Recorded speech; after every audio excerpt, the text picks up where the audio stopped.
Episode की starting में दिखाया जाता है कि रोंगमा एक शवल से अटैक करके हेनरी को बेहोश कर देता है और अब वो हेनरी को उठाकर एक जगह पर लेकर आता है और उसे वहां पर बांधने लगता है। वहीं पर वह बोल रहा होता है, मेरी लाइफ बर्बाद करने के बाद तुम सभी लोग यहाँ पर हैप्पी लाइफ जी रहे हो, पर मैं यहाँ पर तुम में से किसी को भी खुश नहीं रहने दूंगा। अब थोड़ी देर के बाद हेनरी की आंख खुलती है तो वह देखता है कि ऑर्फनेज के एक कमरे में रोंगमा ने उसे बांध रखा होता है और अब वह चिल्लाते हुए बोलता है, रोंगमा आखिर तुम यहाँ पर करना क्या चाहते हो? रोंगमा हंसते हुए बोलता है, मैं करना क्या चाहता हूँ, तुम्हारी वजह से मेरी पूरी लाइफ बर्बाद हो गई और तुम्हारी ही वजह से मैं पिछले कई महीनों से पुलिस से छिपता फिर रहा हूँ। और अब वो हंसते हुए बोलता है, मेरी लाइफ बर्बाद करने के बाद तुम लोग भी यहाँ पर खुश नहीं रह पाओगे, अब देखो मैं तुम्हारे साथ क्या करता हूँ। यह बोलते हुए वह आगे बढ़कर एक गैसोलीन की बोतल को उठाता है, जो देखते ही हेनरी काफी ज्यादा डर जाता है। रोंगमा बोलता है, तुम्हें परेशान होने की कोई जरूरत नहीं, मैं तुम्हें इतनी आसान मौत नहीं दूंगा। यह बोलते हुए वह पूरे ऑर्फनेज में गैसोलीन को फैलाने लगता है। अब यह सुनते ही हेनरी चिल्लाते हुए बोलने लगता है, रोंगमा तुम ऐसा नहीं कर सकते हो, इस ऑर्फनेज में कई सारे बच्चे रहते हैं, तुम्हारी दुश्मनी मुझसे है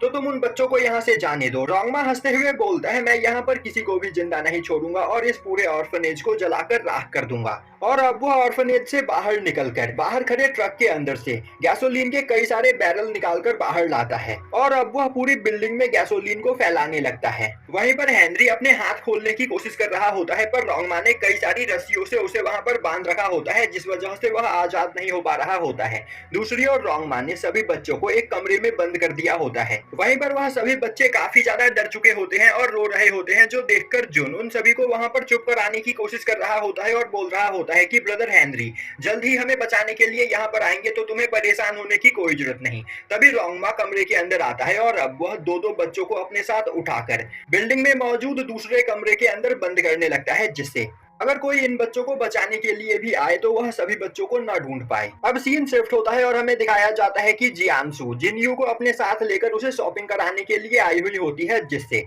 वह सभी लोग ऑर्फनेज में पार्टी की तैयारी कर सके और सीधा जियान यू को सरप्राइज दे सके। पर जियान यू को वहां पर बच्चों की काफी ज्यादा चिंता हो रही होती है और उसे कुछ ठीक नहीं लग रहा होता है, इसीलिए वह बार बार जियान को वापस से ऑर्फनेज चलने के लिए बोल रही होती है। दूसरी ओर हमें दिखाया जाता है कि रोंगमा पूरी बिल्डिंग में गैसोलीन फैलाने के बाद बिल्डिंग से बाहर निकलता है। तभी उसकी नजर बाहर जल रही लाइट्स के ऊपर पड़ती है, जिन्हें देखते ही उसे काफी ज्यादा गुस्सा आता है और अब वह गुस्से में शवल से अटैक करते हुए उन सभी लाइट्स को वहां पर तोड़ने लगता है। और अब हमें दिखाया जाता है कि रोंगमा थोड़ी देर पहले हुए फाइट की वजह से वहां पर काफी ज्यादा घायल होता है, यहाँ तक कि उसे कुछ भी ठीक से दिखाई भी नहीं दे रहा होता है। इसके बावजूद वह वहां पर हेनरी से बदला लेने के लिए आया हुआ होता है और अब वह चिल्लाते हुए बोलता है, मुझे पता है कि मैं यहाँ पर मरने वाला हूँ, पर मरने से पहले मैं उस पर्सन की भी पूरी लाइफ बर्बाद कर दूंगा जिसने यहाँ पर मेरी लाइफ बर्बाद की है। तभी हमें फॉलन स्टार को दिखाया जाता है, जो कि एक जगह से रोंगमा को देख रहा होता है। तभी रोंगमा उठकर खड़ा होता है और अब वह अपने जेब से एक लाइटर निकालकर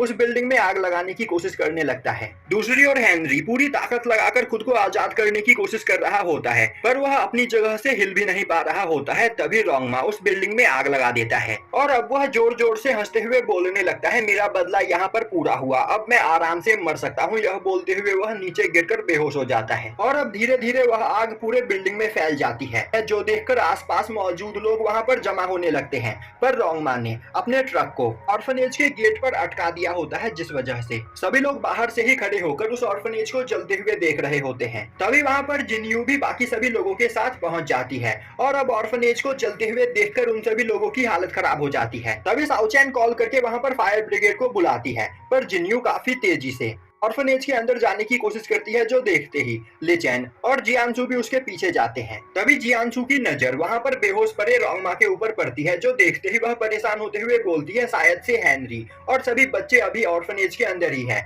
तो हमें अंदर चलकर उन्हें बचाना चाहिए। दूसरी ओर हमें हेनरी को दिखाया जाता है, जो कि अपनी जगह पर बैठा बोल रहा होता है, मैं सच में एक यूजलेस पर्सन हूँ, मेरी वजह से आज यहाँ पर इतने सारे मासूम बच्चे मरने वाले हैं और मैं यहाँ पर कुछ भी नहीं कर पा रहा हूँ। मुझे पता है कि मेरा अंत करीब है, पर मैं बच्चों को यहाँ पर कुछ भी करके बचाना चाहता हूँ।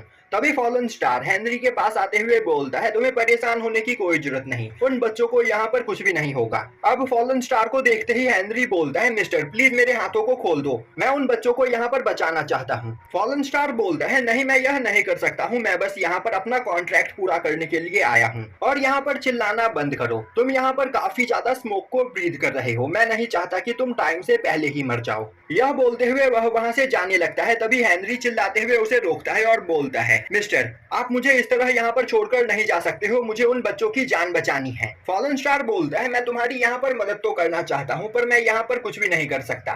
चलो मैं तुम्हें एक बात बताता हूँ, रोंगमा ने सभी बच्चों को अलग अलग कमरे में बंद किया है और वह सभी बच्चे सेकंड फ्लोर पर है। इसके अलावा मैं तुम्हारी यहाँ पर कोई भी मदद नहीं कर सकता हूँ। यह बोलते हुए फॉलन स्टार वहाँ से गायब हो जाता है। तभी वहाँ पर जिनयू लिचेन और जियांशु के साथ पहुंच जाती है और अब वह हेनरी को ठीक देखकर काफी ज्यादा खुश होती है और उसे गले लगाकर रोने लगती है। तभी हेनरी बोलता है, मदर आपको मेरे लिए परेशान होने की कोई जरूरत नहीं, सेकंड फ्लोर पर सभी बच्चे कैद है तो हमें उन्हें बचाना है, तो मेरे हाथ खोलिए। यह सुनते ही जिनयू हेनरी के हाथ खोल देती है। तभी हेनरी सेकंड फ्लोर की ओर भागने लगता है पर जिनयू उसका हाथ पकड़ते हुए बोलती है, हेनरी तुम्हारे सर में यहाँ पर काफी ज्यादा चोट लगी है और यहाँ पर तुम्हारी ब्लीडिंग भी नहीं रुक रही है, तो तुम्हें ऑर्फनेज के बाहर जाना चाहिए, बच्चों को यहाँ पर हम बचा लेंगे। हेनरी बोलता है, रोंगमा ने सभी बच्चों को अलग अलग कमरे में बंद किया है तो उन्हें ढूंढने में हमें यहाँ पर टाइम लग जाएगा, तो जितने ज्यादा लोग उन्हें यहाँ पर ढूंढेंगे हम उतनी जल्दी उन्हें बचा पाएंगे, तो अब हमें बिना टाइम वेस्ट किए बच्चों को ढूंढना चाहिए। अब यह सुनते ही सभी लोग हेनरी के साथ सेकंड फ्लोर पर आते हैं और अब वह सभी लोग एक साथ मिलकर बच्चों को वहाँ पर आजाद करने लगते हैं। वहीं पर चारों ओर काफी ज्यादा धुआं फैल चुका होता है जिस वजह से बच्चों को सांस लेने में दिक्कत आ रही होती है। यह देखते ही लिचेन बिल्डिंग में एक जगह पर रखे हुए कई सारे मास्क लेकर आता है और अब वह सभी लोग उन बच्चों को वह मास्क पहनाने लगते हैं जिससे उन्हें सांस लेने में कठिनाई ना हो। और अब वह सभी लोग अपने साथ सभी बच्चों को लेकर ऑर्फनेज से बाहर निकलने लगते हैं पर तभी वह देखते हैं कि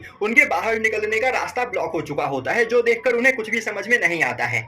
तभी हेनरी को एक कमरा दिखाई देता है और अब वह भागते हुए जाकर उस कमरे के दरवाजे पर लात मारकर उसे खोलता है। दूसरी ओर बाहर फायर ब्रिगेड की गाड़ी भी पहुंच चुकी होती है पर रोंगमा का ट्रक ऑर्फनेज के गेट पर अटका हुआ होता है जिसे वहां पर सभी लोग हटाने की कोशिश कर रहे होते हैं पर काफी मेहनत करने के बावजूद वह उस ट्रक को नहीं हटा पाते हैं। दूसरी ओर हेनरी उस कमरे के अंदर जाकर वहां की खिड़की खोलने की कोशिश कर रहा होता है। तभी वह खिड़की से बाहर देखता है कि फायर ब्रिगेड की गाड़ी रोंगमा के ट्रक को काफी तेजी से धक्का मारते हुए ऑर्फनेज के अंदर आने की कोशिश कर रही होती है और अब वह लोग उस ट्रक को साइड हटाकर ऑर्फनेज के अंदर आने में कामयाब हो जाते हैं। तभी हेनरी चिल्लाते हुए उन्हें अपनी ओर बुलाता है और अब वह उस खिड़की के रास्ते सभी बच्चों को वहां से बाहर निकालने लगता है। वहीं पर अब सभी लोग काफी ज्यादा खुश होते हैं पर तभी हेनरी देखता है कि उस जगह पर जुन और सासा मौजूद नहीं होते हैं, जो देखते ही वह और भी ज्यादा परेशान हो जाता है और अब वह दोबारा से उन्हें बिल्डिंग के अंदर ढूंढने के लिए चला जाता है, जो देखते ही सभी लोग उसे रोकने की कोशिश करते हैं पर तब तक हेनरी बिल्डिंग के अंदर जा चुका होता है और अब वह हर एक कमरे में जुन और सासा को ढूंढने लगता है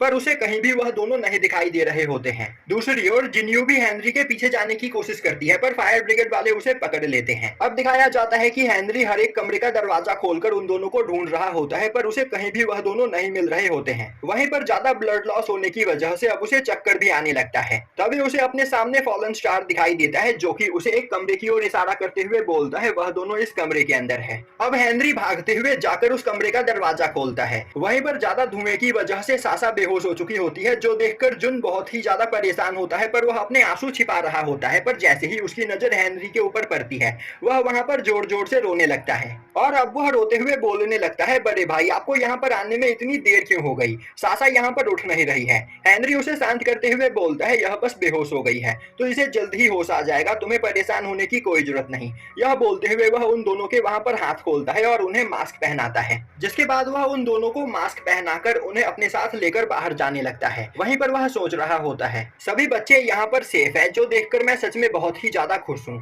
और मुझे पता है कि जैसे ही मैं यहाँ से बाहर निकलूंगा मदर और जियांशु दोनों ही मुझे काफी ज्यादा डांटेंगी, पर मैं यहाँ पर यह देखकर खुश हूँ कि सभी लोग सेफ है। और अब वहाँ पर हेनरी के पैर भारी होने लगते हैं। तभी वह देखता है कि फर्स्ट फ्लोर से नीचे जाने की सीढ़ियां टूट चुकी होती है, साथ ही साथ वहाँ से नीचे जाने के सभी रास्ते भी ब्लॉक हो चुके होते हैं। पर तभी उस जगह पर फायर ब्रिगेड ब्रिगेड वाले पहुंच जाते हैं, जिन्हें देखकर हेनरी को काफी ज्यादा खुशी होती है और अब वह जुन के पास जाते हुए बोलता है, जुन, तुम्हें अपना प्रॉमिस याद है ना? तुमने मुझसे वादा किया था कि तुम हमेशा मदर का ख्याल रखोगे। वहीं पर वह यह सब कुछ काफी ज्यादा खांसते हुए बोल रहा होता है, जो देखकर जुन और भी ज्यादा परेशान हो जाता है और अब वह अपना मास्क उतारकर हेनरी को देते हुए बोलने लगता है, बड़े भाई, आपको यहाँ पर सांस लेने में प्रॉब्लम हो रही है तो आप इस मास्क को पहन लीजिए, मैं अब यहाँ पर बिल्कुल ठीक हूँ। तभी हेनरी बोलता है, यह मास्क मेरे फेस के लिए छोटा है तो तुम्हें यह उतारने की कोई जरूरत नहीं। तो मेरी बात ध्यान से सुनो, मैं यहाँ पर चाहता हूँ कि तुम मुझसे एक प्रॉमिस करो। आज जिस तरह तुमने यहाँ पर सासा को प्रोटेक्ट किया, मैं चाहता हूँ कि फ्यूचर में भी तुम इसी तरह ऑर्फनेज के सभी लोगों को प्रोटेक्ट करो और मदर का ख्याल रखो, क्योंकि मेरे पास यहाँ पर अब ज्यादा टाइम नहीं बचा हुआ है। मैंने अपनी लाइफ में कई सारी गलतियां की जिनका मुझे पछतावा है, तो मैं चाहता हूँ कि तुम अपनी लाइफ में वह सभी गलतियां ना करो और अपने सभी लव वंस का ख्याल रखो। यह बोलते हुए हेनरी वहाँ पर रोने लगता है और अब हेनरी को रोते हुए देखकर जुन भी वहाँ पर रोने लगता है और बोलता है, बड़े भाई, आखिर आप यह क्या बोल रहे हो? मुझे कुछ भी समझ में नहीं आ रहा। हेनरी बोलता है, मैं चाहता हूँ कि तुम मुझसे प्रॉमिस करो कि तुम यहाँ पर सभी लोगों का ख्याल रखोगे। और अब जुन रोते रोते हेनरी से वहाँ पर प्रॉमिस करता है। तभी उस जगह पर फायर ब्रिगेड के लोग पहुंच जाते हैं और अब वो हेनरी को आवाज लगाते हैं, जिनकी आवाज सुनते ही हेनरी जुन और सासा को उठाकर उन लोगों को वहां से बाहर ले जाने के लिए दे देता है। और अब एक फायरमैन हेनरी का हाथ पकड़कर उसे अपनी ओर खींचने ही वाला होता है कि तभी रूफटॉप नीचे गिर जाता है, जिससे हेनरी दूसरी ओर अटक जाता है और अब हेनरी उसी जगह पर नीचे गिर जाता है और उसे अपने चारों ओर कई सारे फ्लावर उड़ते हुए दिखाई देने लगते हैं और यहीं पर यह एपिसोड खत्म हो जाता है।